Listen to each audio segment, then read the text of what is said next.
Once upon a time, I fell in love with Panera's kitchen sink cookies. And then I decided to make them at home, and now I am absolutely obsessed. They've been going fast because I come home at 11:30 at night and eat 3. So good. So good. You want to know why my workouts don't work? Right here. But speaking about Once Upon Times, The Edge of In Between by Lorelei Savaryn. I'm sorry if I pronounced that incorrectly. I found her on TikTok. I liked the concept of this. Like, I try not to follow the fads on social media, TikTok, Instagram, because generally I'm disappointed. But The Edge of In Between caught my eye because it is basically a retelling of The Secret Garden. And I love The Secret Garden. I figured, why not? I think the biggest deterrent is that it is middle grade. Not that it's bad, but I don't usually get my fill from a middle grade novel. And so while this still kind of walked that line of, oh, there could have been more, it was a really good book. You just have to understand the age group that it caters to. But if you like The Secret Garden, it's worth checking out. And in this book, I think what I liked so much was her play on grief, and she uses it basically with the use of color, with color versus black and white. I thought that was incredibly smart. And then her symbolism, like the name of the estate that she goes to is called Forsaken. The vehicle that she uses to get from one place to the other is called the Beast of Burden. Things like that I thought were incredibly clever. On to the plot. The main character is a young girl named Lottie, and she is living the dream. She lives in Vivelle, which is part of the land of the living. What makes these people unique is that they have magic. This was something that took me a minute to figure out, but there are those that have magic and therefore are filled with color.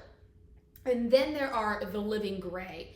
And my initial understanding was that the living gray were just people who had lost hope, because that's kind of how it's described, is how you can lose your magic. But then I realized that basically any adult could be living gray, because unlike Lottie's parents, who are the exception for still retaining their magic, most adults lose it. And it's sort of like, if you look past the superficial, you realize that they're losing their magic basically because of the hardships of life, the things that they encounter that make them sad, that depress them, that upset them. She has magic. She loves to paint. Her ambition is to be a painter that infuses her artwork with magic, so that's living pictures or whatever.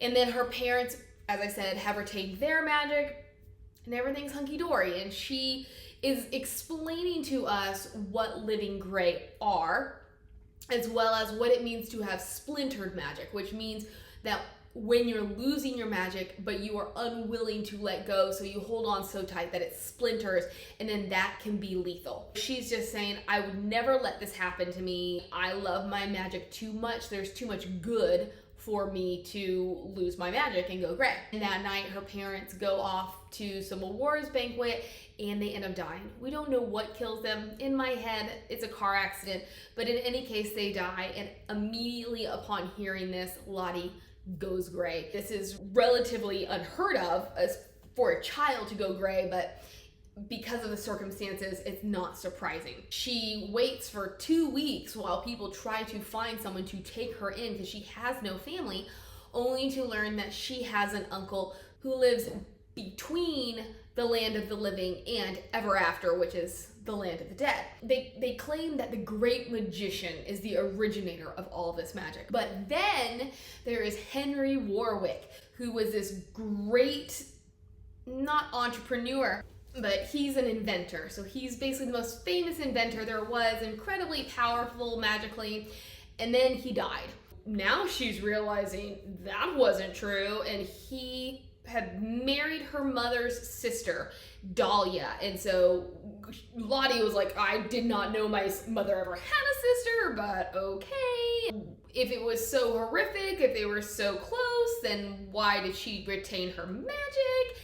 Anyways, Warwick had not died, but he had splintered his magic in an effort to try to find his wife. So for the past 12 years, he has lived in the in-between looking for his wife. She receives this letter saying he'll take her. She just has to meet his right-hand man, Mrs. Hale, at the train station. So she does, and Mrs. Hale is a unique individual. One of Lottie's gifts is that she can see the magic inside of a person.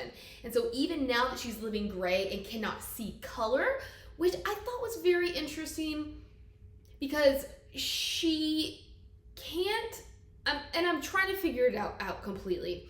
She can't see color in general, but I guess she can see color.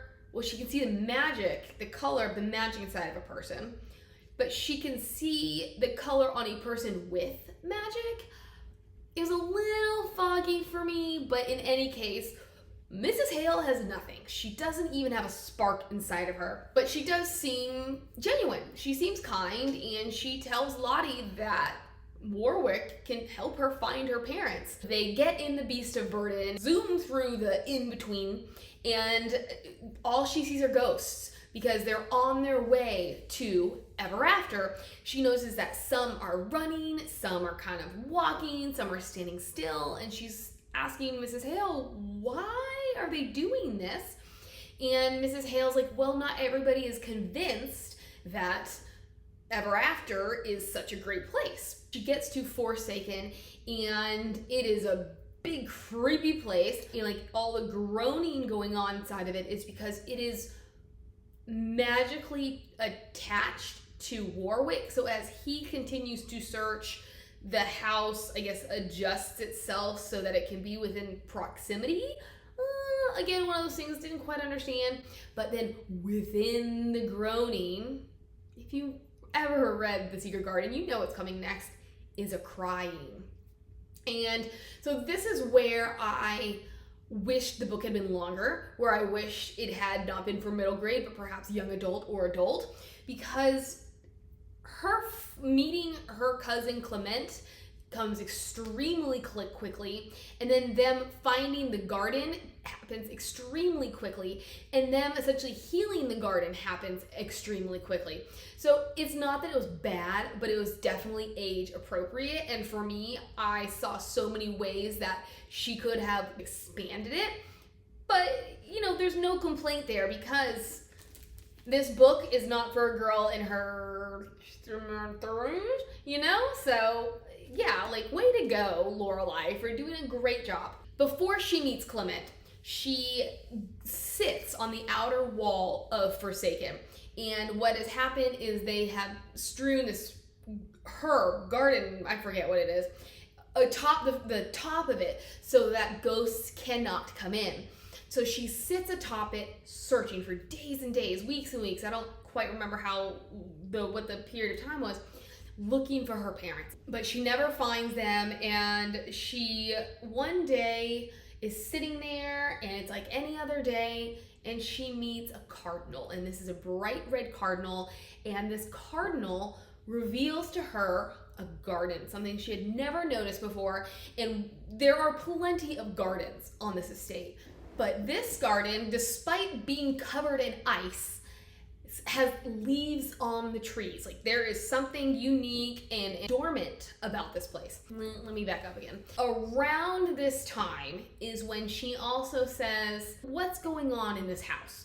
So she talks to one of the servants, or actually like the only servant, Nellie, and she's like, what's the crying about? And Nellie's like, nope, there's no crying. That's just the house. What's unique about Nellie and her parents are that they are in color. In this world where there is no color because they're in the in-between, she and her parents are in color.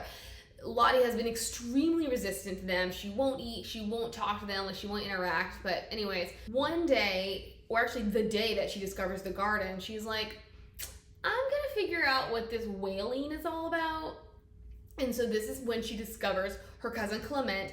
Biggest difference between him and the Secret Garden is that he's not crippled, or he doesn't think he's crippled, but he has been in his room basically since birth because he's waiting on his dad, because his mother died in childbirth or shortly thereafter. And this I thought was a bit of a stretch, but infant Clement loved his mother so much that 2 or 3 days into his existence, her death caused him to go gray. And so obviously this is also the day that Warwick's magic splintered. Mrs. Hale arrived and Warwick started seeking out his wife's spirit. Clement stays in his room for that day that his dad will come home. And Lottie's like, dude, like, he'll come looking for you. You don't have to be in one place. He knows you're here somewhere. So she gets Clement to join her in the secret garden because she realizes that there is something oddly familiar about it, because she had grown up with this story called The Enchanted Garden.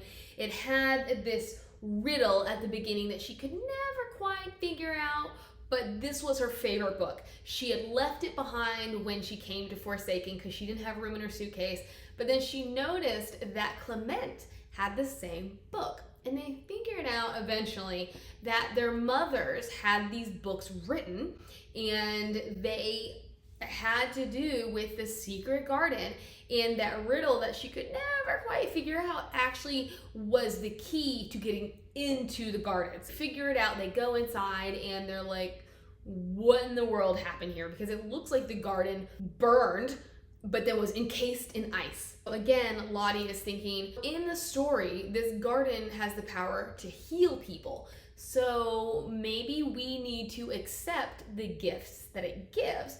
The gifts that they are presented are a paint set for Lottie and dancing shoes for Clement, because that was what his mother had always wanted for him, because she had been a famous dancer and he had never learned to dance. He's like, I'm a little overwhelmed, I'm getting out of here. But Lottie, and again, this is what I'm saying, it kind of went a little fast for me.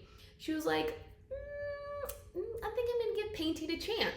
So she paints something, she hangs it up, and the first shoots of greenery shoot out or whatever, you know, like the ice starts to melt, things like that. They come back and Clement is like, how in the world did this happen? What did you do? She's like, nothing, I just painted.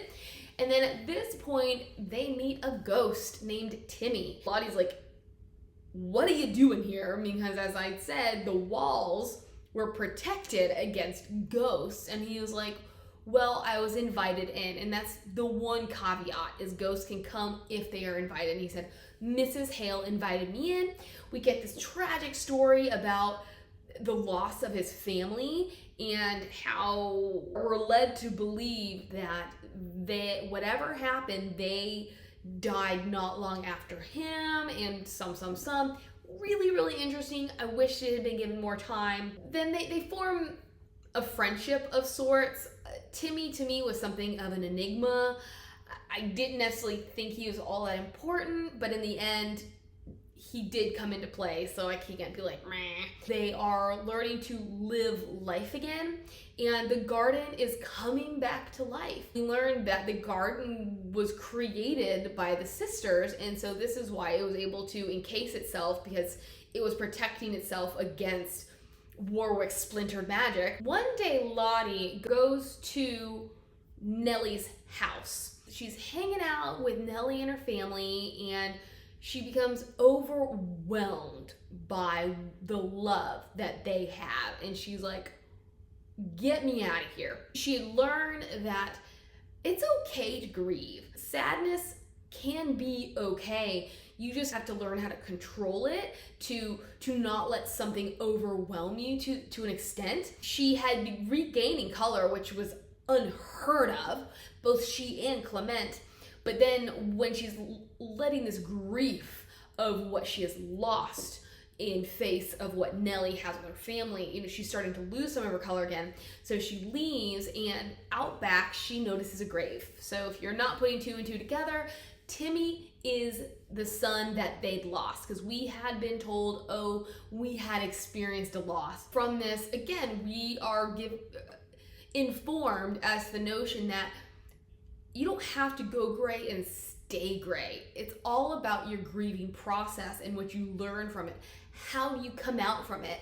And Nellie shows Lottie that she still has gray on her. Like, it is a process of healing. She reunites them, and we learn that Timmy has been stuck in this garden the entire time because Hale invited him in and then trapped him there with the stuff that they put around the top of the walls. At this point, Lottie, and I kind of began to skim. I thought it was a little wordy, kind of like less necessary exposition.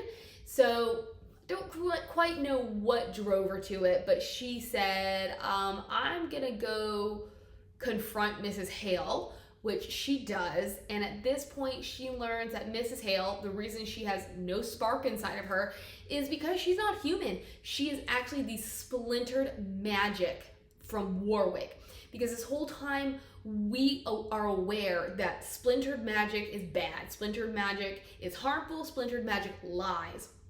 However, Mrs. Hale and Warwick have been telling Lottie that it's a good thing, that they are able to use it to track down lost souls. Although for me, I was like, look, Warwick, it's been 12 years. What makes you think that your wife is still in the in-between? For me, that could have used a little bit more explanation as to why he's continuing to search.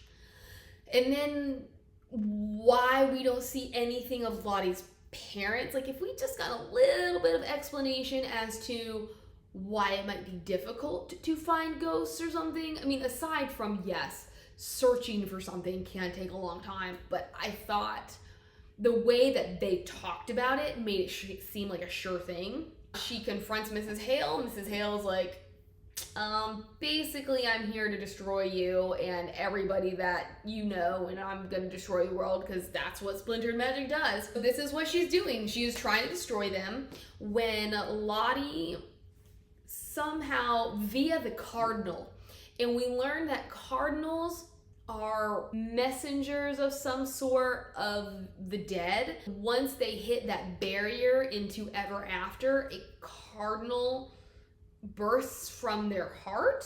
So I don't know if that means that it is a reincarnation of the soul, if the soul goes on into ever after, but then this bit of them comes back and delivers one last message. Not quite certain, but she is able to get this cardinal to bring her friends to her along with her paints. As I said, she can't see color, so her paints are all in grays. She starts pouring them into this vat of basically sorrow, and she imagines their color and connotates them with emotions because or memories, because that's what she would do to make her paintings come to life. By doing that, essentially she was pouring color into sorrow, and it blew everything up, and there we go. Mrs. Hale ends up being destroyed, and Warwick is reunited with his son. Timmy finally comes to terms because he also wasn't sure about